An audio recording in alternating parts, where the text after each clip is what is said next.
Can you hear it? The quiet voice within you, the one that whispers, "You were made for more." It speaks in the stillness, in the cracks of your doubt, in the ache of your unfulfilled longing. That voice is the echo of your destiny, but between you and it stands the great teacher, struggle. Not your enemy, but your guide. Not your curse, but your awakening. For centuries, the wise have known no path to greatness without resistance, no ascent without the climb. The fire that refines gold is the same that burns away the dross. So I tell you now, do not flee the struggle. Embrace it, and in that embrace, you will discover 7 truths written in the bones of those who came before you. There is a truth as old as time itself that the wise have carried in their bones. What stands in your way is not a detour. It is the way. The mountain before you is not an error in your journey, it is the journey. The river that blocks your passage is not there to drown you, to teach you how to swim. The wall that seems to halt your progress is not a dead end. It is the training ground for your ascent. You have been taught, perhaps, that obstacles are interruptions, annoyances to be removed, bypassed, or cursed. But the deeper wisdom whispers, the obstacle is the path. It is the whetstone against which your blade is sharpened, the fire in which your metal is tested. Without it, you would remain untrained, untempered, unrealized. Consider the lotus. It does not bloom in open air, untouched by struggle. It rises through mud, through resistance, through darkness. And it is because of this struggle that its petals unfold with such impossible beauty. You are no different. Every hardship you face is not a denial of your destiny, an essential part of its fulfillment. The illusion of the easy road men and women throughout history have prayed for smooth paths, free of resistance. And yet, what becomes of those who are granted such a wish? Strength atrophies. Wisdom remains shallow. The spirit grows soft, untested, like a sword never drawn. The easy road does not lead to greatness. It leads only to the slow erosion of potential. Ancient warriors knew this. They did not train on flat ground, but on uneven terrain. They did not sharpen their blades against nothing, but against stone. They understood that the very thing which resists them is what makes them strong. And so must you. When you meet resistance, in your dreams, in your relationships, in your purpose, do not ask, "Why is this happening to me?" Ask instead, "What is this preparing me for?" The sacredness of struggle, there is a sacredness in struggle that the modern world has forgotten. We flee from discomfort, medicate our pain, and numb our challenges. And in doing so, we rob ourselves of the alchemy that transforms lead into gold. The great sages did not sit in idle comfort to find enlightenment. They fasted. They meditated in freezing caves. They walked barefoot across continents. They understood that the body's resistance, the mind's rebellion, the heart's breaking, these were not enemies, but doorways. Your struggles too are doorways. The exhaustion you feel after laboring for your dreams, that is the fatigue of growth, the frustration of repeated failure. That is the friction that polishes your skill, the loneliness of walking a path few understand. That is the solitude in which your true self is forged. The choice before you, you stand now at a crossroads. One path says, avoid the struggle. It promises comfort, the safety of the known. The other path says, embrace the obstacle. It offers no guarantees, only the certainty that you will emerge changed. Which will you choose? If you choose the first, but you will not rise. If you choose the second, you will know pain, but you will also know power. The obstacle is not your opponent. It is your teacher. It is the universe asking, how badly do you want this? It is life testing your resolve, tempering your spirit, sculpting you into someone capable of holding the greatness that awaits. So when the mountain looms, do not turn away, step forward. Place your hands upon its rough surface and begin to climb. For the summit is not some distant prize. It is the person you become with every step upward. There is a law woven into the fabric of existence, as unyielding as the turning of seasons. Nothing alive grows without being stretched. The caterpillar must dissolve into liquid before becoming the butterfly. Seedling must crack its shell and push through dark soil before tasting sunlight. Even the stars, those ancient burning watchers, must collapse in upon themselves before they shine. And you are no exception. The lie of painless transformation. We have been seduced by a dangerous illusion that growth can be comfortable, that wisdom can be gained without wounding, that mastery arrives without the ache of repetition. This is the whisper of a weak age. The truth is far more demanding, far more beautiful. Every expansion of your being will cost you something. Consider the archer's bow. If it is never drawn taut, it remains useless. A curved piece of wood with no purpose. Only when pulled to its limit does it fulfill its destiny, sending the arrow flying true. You are that bow. The tension you fear is what makes your aim possible. The 3 layers of discomfort. True growth demands discomfort on 3 levels. None can be avoided if you wish to become more than you are. First, the discomfort of the body. The muscles do not strengthen without tearing first. The lungs do not expand without first burning for air. Every athlete, every dancer, every laborer knows this sacred truth. The body only gives what you first demand of it. When your legs shake with exhaustion, when your hands blister with effort, remember, this is not your body failing, it is your body transforming. The pain is not the enemy, it is the signal that you are leaving your former limits behind. Second, the discomfort of the mind. The mind, like a wild horse, rebels against new harnesses. Learning feels like struggle. Unlearning feels like dying. Those first hours when the skill eludes you, when the knowledge slips through your fingers. This is not failure. It is the mind's necessary chaos before new neural pathways form. Every master was once a disaster. Every sage once stared at scrolls they couldn't comprehend. Frustration you feel is the friction of your old mind making way for the new. Third, the discomfort of the spirit. Here lies the deepest fire, the one that terrifies most into retreat. To grow spiritually demands you sit with parts of yourself you've spent years avoiding. The grief you've buried, the fears you've numbed, the truths you've refused to speak. Is the most sacred discomfort of all, the unraveling of who you thought you were to make space for who you must become. No one emerges from this fire unchanged, but all who endure it emerge alight. The wisdom of resistance. Ancient alchemists did not turn lead into gold through gentle means. They used fire, pressure, the violent marriage of opposing elements. Your transformation requires no less. When you feel the resistance, when every fiber screams to stop, recognize this moment for what it truly is, the threshold.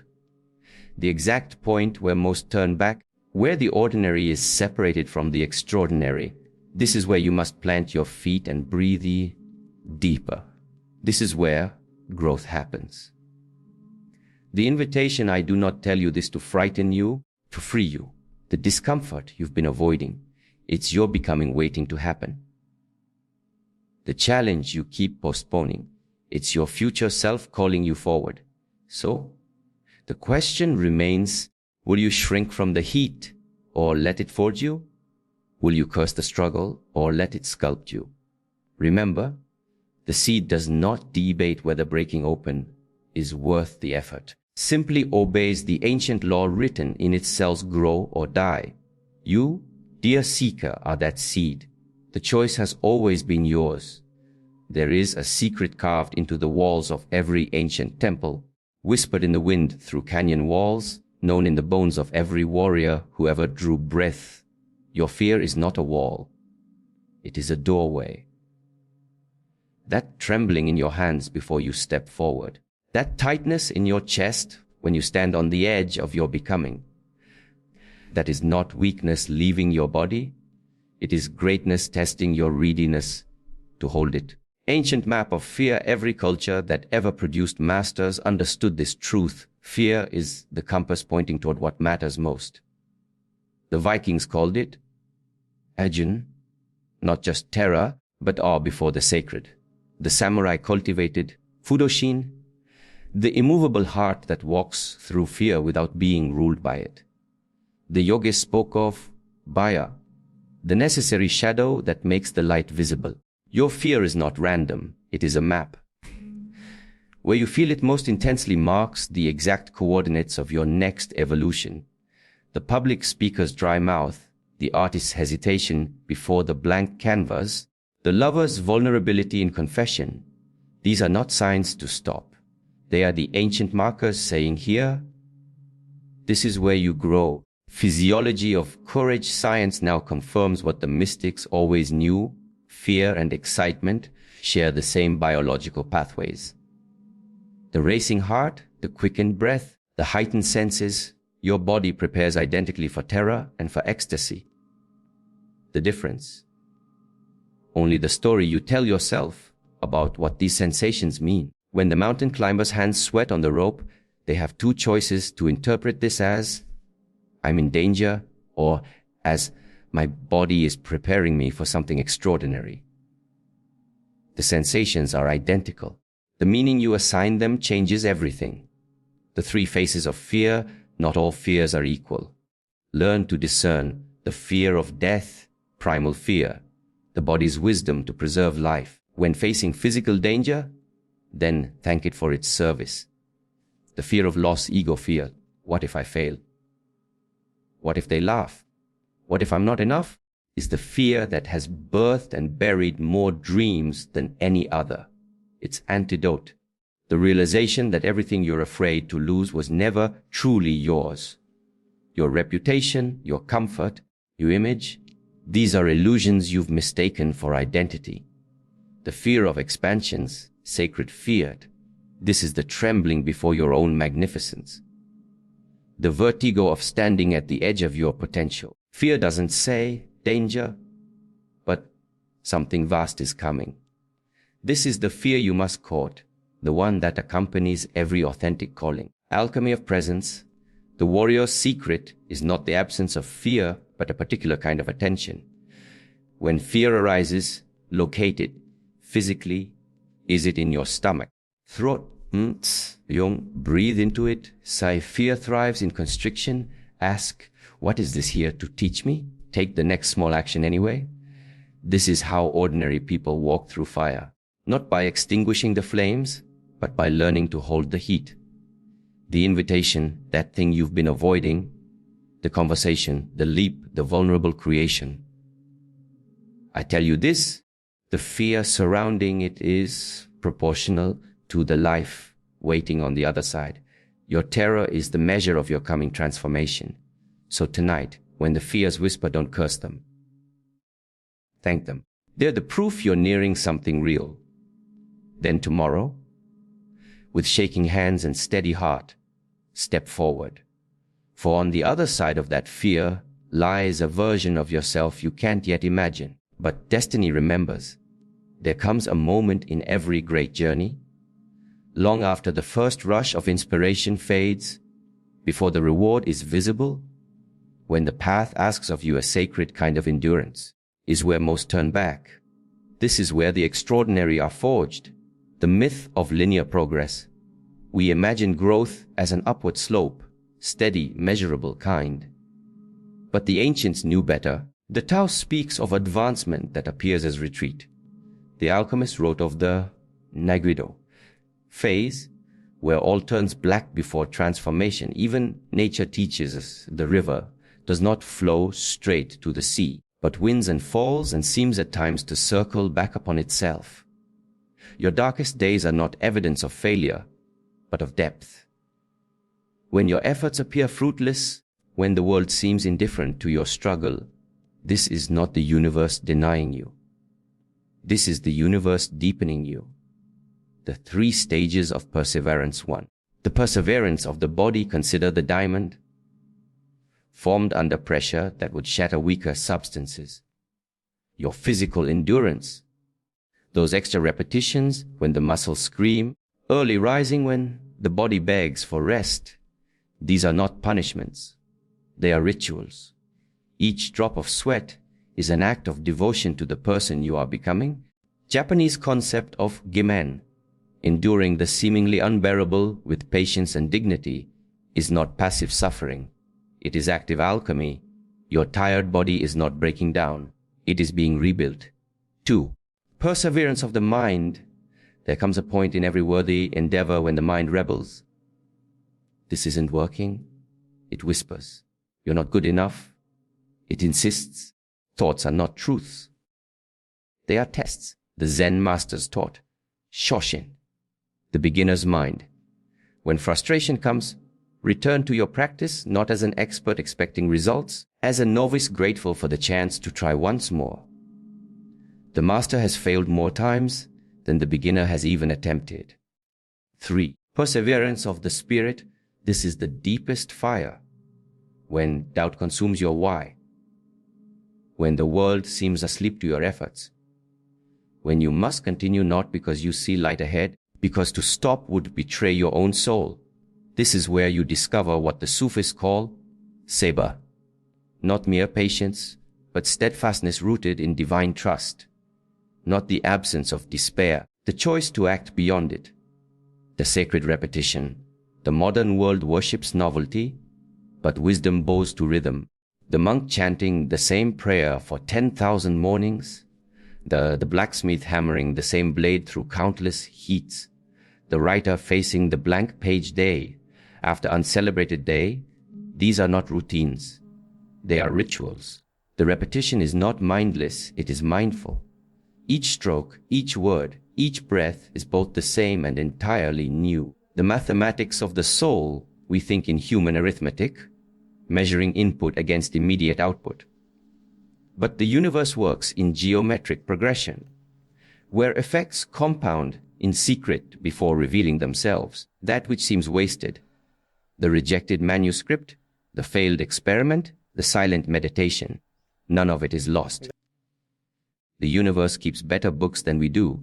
Your perseverance is depositing strength in an account whose dividends you cannot yet imagine. The dark night of perseverance. There will come a night when all evidence contradicts your faith. When the data says, abandon this path. This is not the end. This is the initiation. Every authentic calling must pass through this desert, not to punish you, but to purify your motives. Why do you persist when no one is watching? What sustains you when no reward is promised? Here you discover whether you sought the trophy or the transformation, the applause or the actualization. The living prayer perseverance is not passive waiting.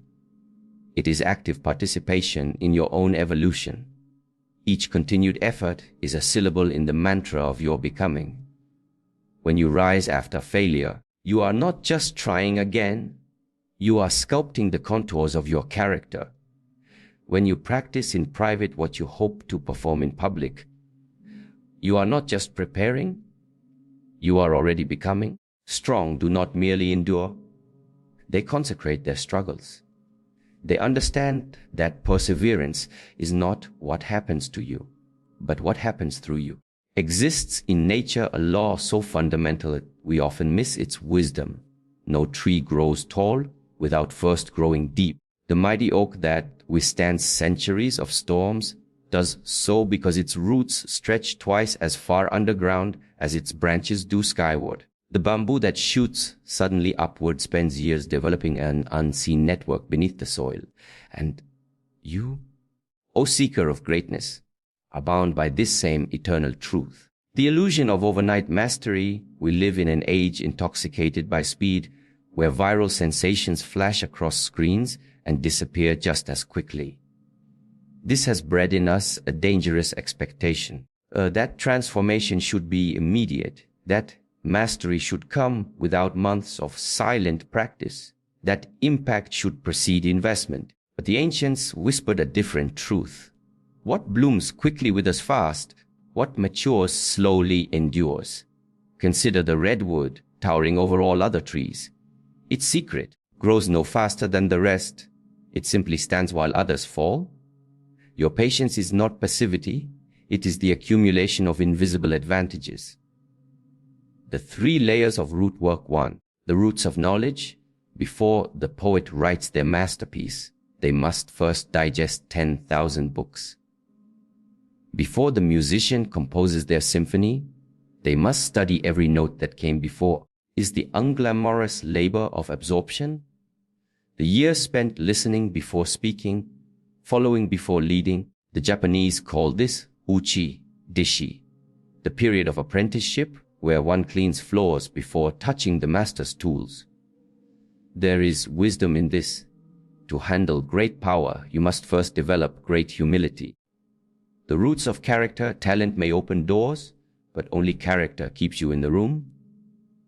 The discipline to work when no one watches. The integrity to choose right over convenient. Courage to stand when others sit. These are not traits you're born with. They're muscles developed through daily repetition of uncomfortable choices. Like the tree forming dense rings during hard winters, your strongest qualities develop under pressure. Every ethical stand, every resisted temptation, every kept promise. These are roots growing deeper. 3. The roots of spirit. Beneath all visible growth lies the taproot, the central anchor drawing nourishment from depths others cannot see. Your spiritual practice, whether prayer, meditation, or silent communion with nature, is this taproot. When drought comes, and it always comes, it's this connection to something eternal that keeps you alive. Hours spent in stillness each morning may seem unproductive until the storm comes and you remain standing while others topple. The paradox of visibility. Society celebrates what's visible, the bloom, the fruit, a height. But the wise celebrate what's hidden, the roots, the process, the struggle. There will be seasons when your growth seems non-existent, when peers appear to sprint ahead while you labor underground. Is the illusion. What appears as stagnation is often the most vital growth, the kind that can't be measured but will one day be undeniable. The test of the shallows. Shallow roots crave constant validation. They wither when praise stops, when trends change, when challenges arise. But deep roots, they care not for applause. They draw nourishment from sources most never see. Ask yourself, am I building for the spotlight of today or for the centuries ahead? Am I tending my visible image or my invisible foundation? The law of proportional growth. Nature never violates this rule. Height above ground always corresponds to depth below. The universe will not permit you to rise higher than your roots can support. Explains why sudden success often destroys. The structure lacked the foundation to sustain it.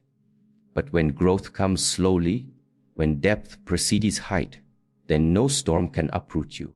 Invitation to depth. I tell you this not to discourage your reaching, but to sanctify your rooting.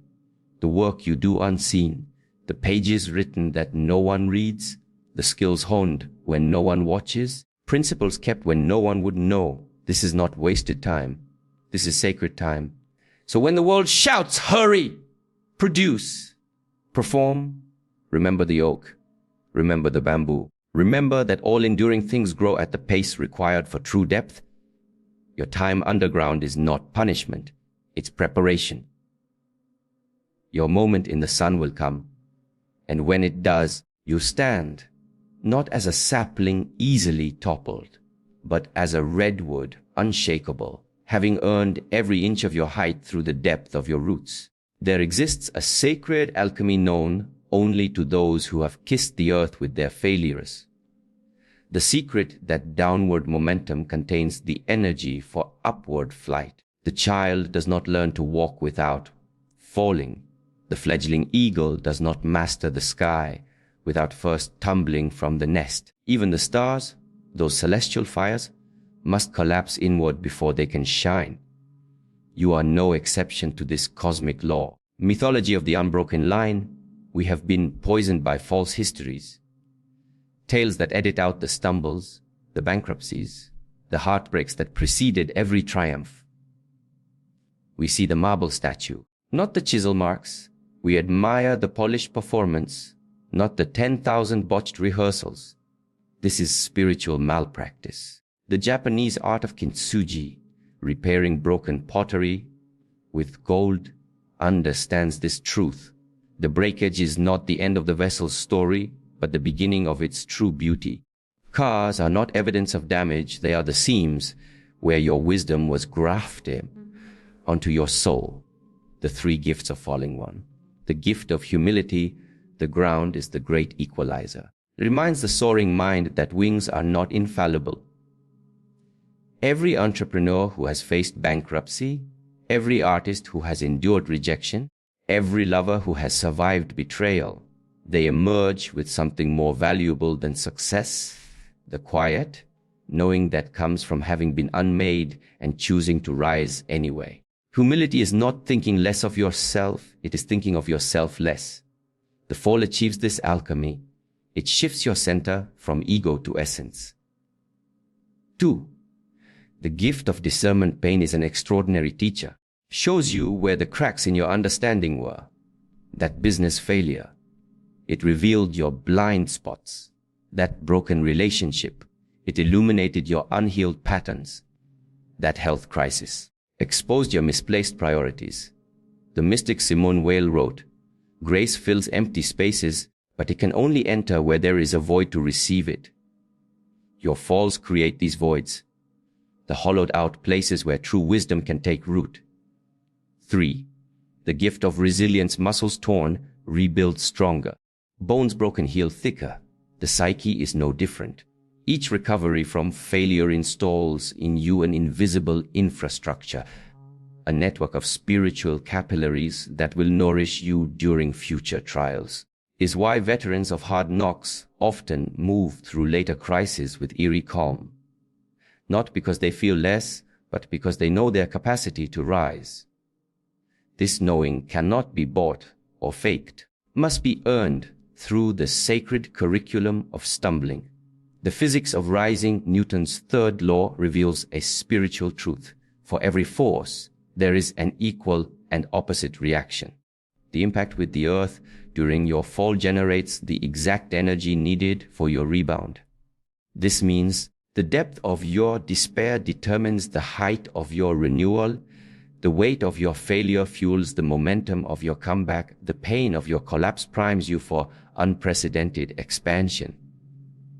The universe is not punishing you. It's preparing you. That which feels like the end is often the necessary compression before the leap. The art of falling properly. Judo masters spend years learning yukimi. The art of falling without injury. This is not defeatism, supreme wisdom. You too must learn to fall, relax into the impact. Tension multiplies injury. Roll with the momentums, resistance turns stumbles into crashes. Breathe through the shocks. The body knows how to heal if you let it survey what remains. Essential things survive the fall. Illusions don't. Applied spiritually, this means don't waste energy pretending you're not falling. Don't curse the ground for receiving you. Use the descent to see clearly. Initiation of the phoenix, all resurrection mists share the same blueprint. Dissolution precedes renewal. The seed must surrender its form to become the tree.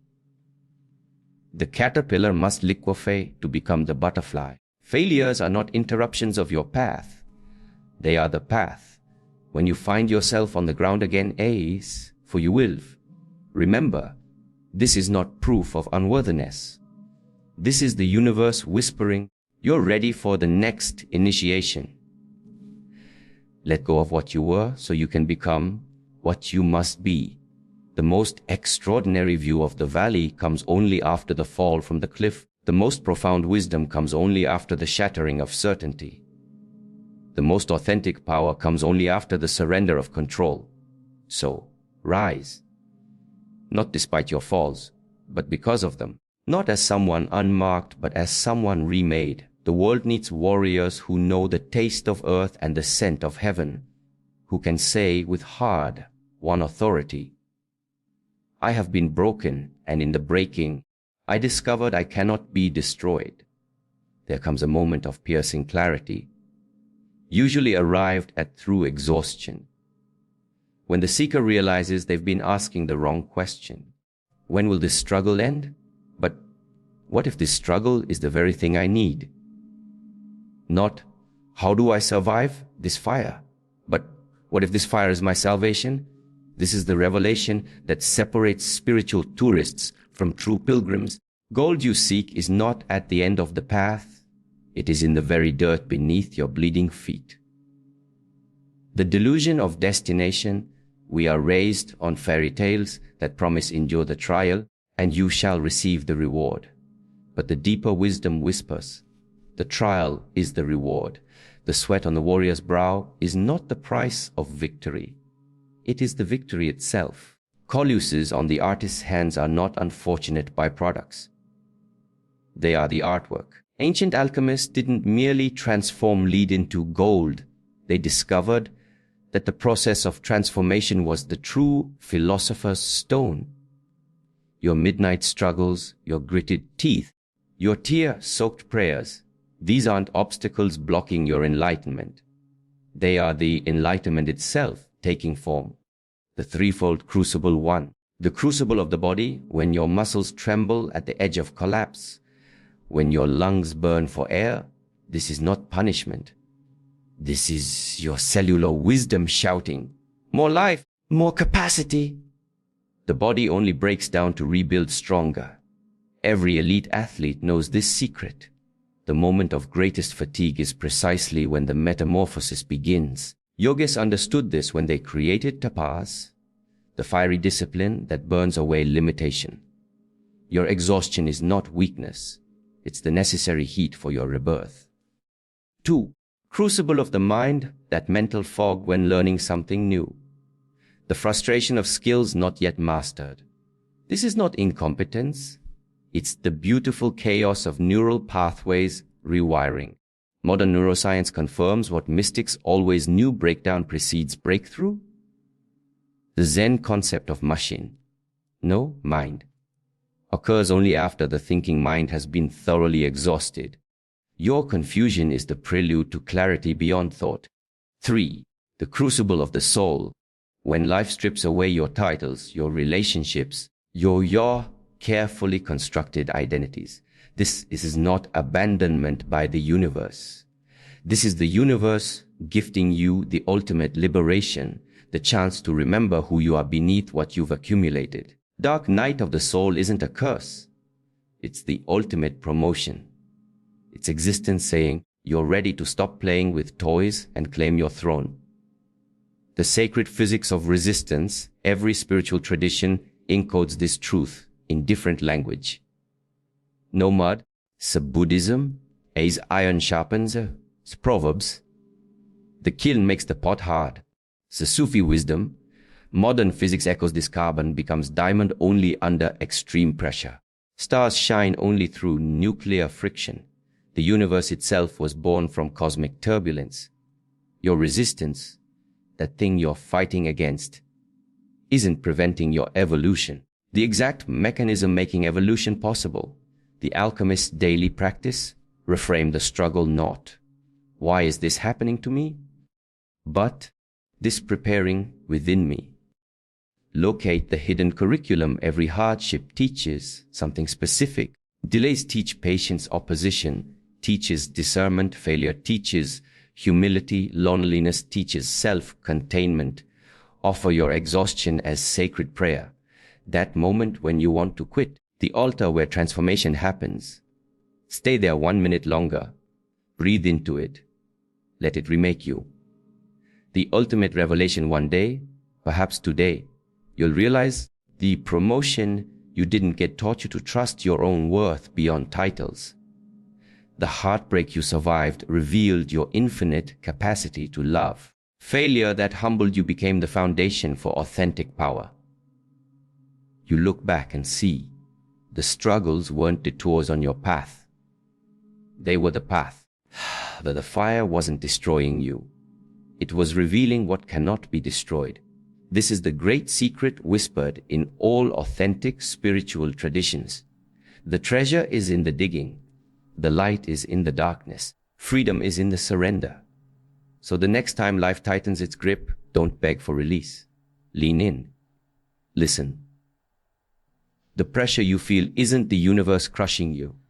It's the universe sculpting you. And so we arrive where all true wisdom begins, back at the sacred truth that first called to you.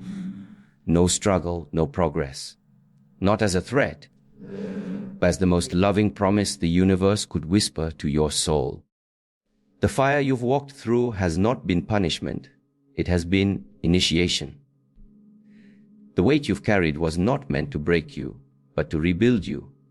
Every challenge, every fall, every moment of doubt has been the universe's way of asking, how much glory can you stand? You are no longer who you were when this journey began. The struggles have etched their wisdom into your bones. The falls have taught your spirit the art of rising. The fires have left you not scorched, but tempered, able to bear the brilliance of your own unfolding. Now, when new trials come as they will, you will meet them differently, not with fear, but with quiet recognition. You will kneel in the ashes and smile, knowing this too is the alchemy. You will face the storm and whisper, I know what you're here to teach me. So go forth, not as a survivor of your struggles, but as their sacred product. Walk unshaken, not because the ground beneath you is steady, but because you've learned to root yourself in the unshakable.